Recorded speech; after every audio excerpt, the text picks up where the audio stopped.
We're changing legislation to ban pro-life activists from protesting outside abortion clinics undermine the right to free speech. Well, I think the reason it's hard is because there's a tension between equality and freedom. And you can't have everything in life. And one of the problems is that freedom of speech is a fantastic idea, but it doesn't exist if there isn't equality. Because actually what freedom of speech is those who are rich and powerful and loud, and their voices are heard. And it's perpetrated often, that thing is given as freedom of speech, which allows people to say things that are bigoted or hate-filled and actually denies people who are more vulnerable and less confident or whatever, their voice. So I completely disagree with you. I think you can't have anything unless you've got free speech. It's the most important thing. But that's the row, and that's a lot of what people are rowing over. While I also do agree with the concept that freedom of speech is great, when does it stop and political correctness goes too far? For example, in the 1950s, you could insult black people and quote the Edwards and stuff like that. But nowadays, times are more sensitive. And for example, take the idea of gender. Some people believe that there are 70 plus genders or something, while some people believe that there are only 2. So if one person said that there were 2 genders, would that be classified as transphobic, for example? And when does political correctness become censorship? I think everyone is entitled to their own opinion. It's okay if you have an opinion. I think freedom of speech just means that the government necessarily won't get involved in the sense where you won't go to prison for having an opinion.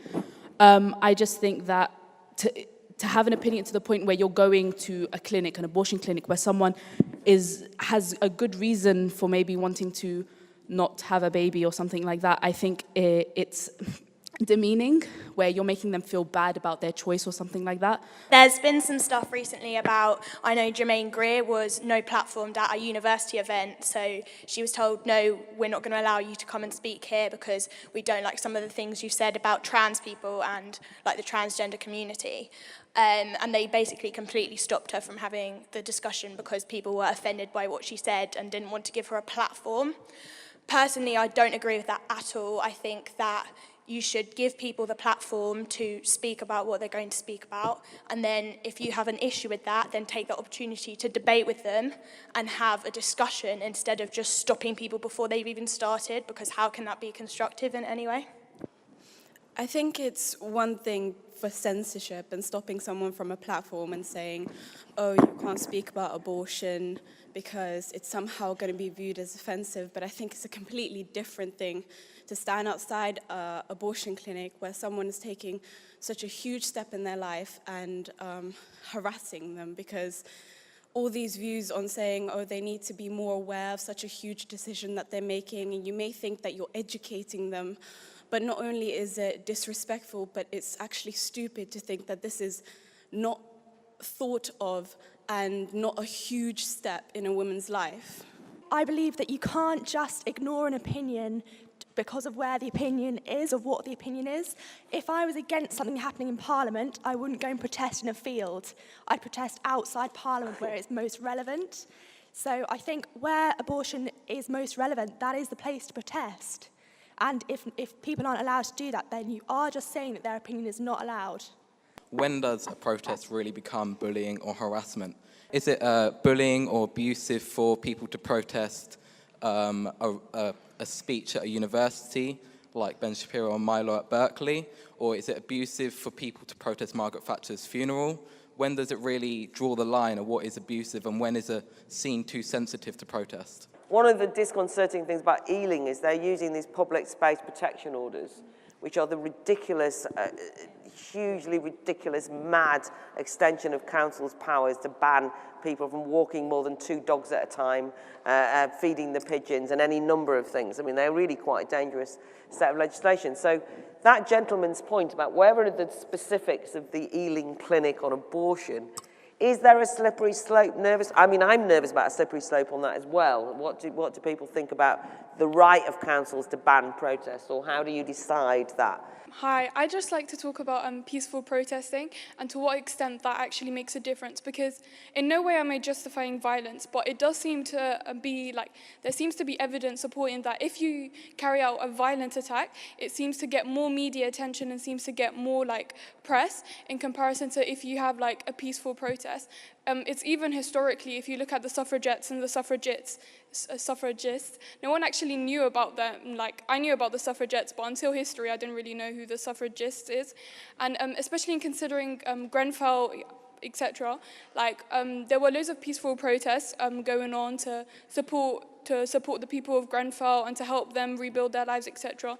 But after, like, let's say the first 2 weeks, it sort of almost died down and no one was talking about it. And despite the fact that there continued to be peaceful protests about it, it just almost got like dusted away, like brushed away. In my opinion, freedom of speech doesn't mean that you should impose your views on someone else. So for example, like those women, they have the freedom of right to actually have that abortion, and you imposing your moralistic views onto them, I think that's a view of harassment and also a form of hate crime towards women. Although I don't agree with the protesters, I feel honour bound to say that A, they're praying, and B, they're giving out leaflets saying, we can provide you with accommodation if you'd like to have the baby. So, although I'm actually think that they probably shouldn't be outside the clinic, I think hate crime's a bit harsh. For me, I think whether it's a protest for something or against something, the moment it takes a turn towards violence, I think that's where the authorities have to step in. I feel like there's, at times, we're getting to a point where we can't allow certain groups to express their views, and often they can be even religious groups who might have conservative views on, say, abortion or even on homosexuality.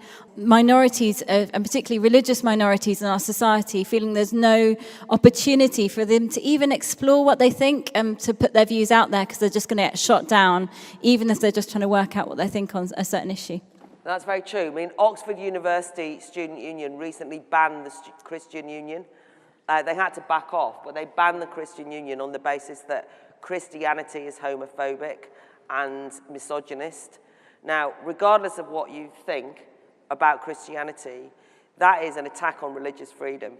And if you're a secular atheist who believes in freedom, you've got to defend Christian unions as much as you've got to defend anyone else. So just so you know, that's what the world you're entering into, because I know some of you at least will want to be going to university, and it's pretty intolerant of views outside of the mainstream there.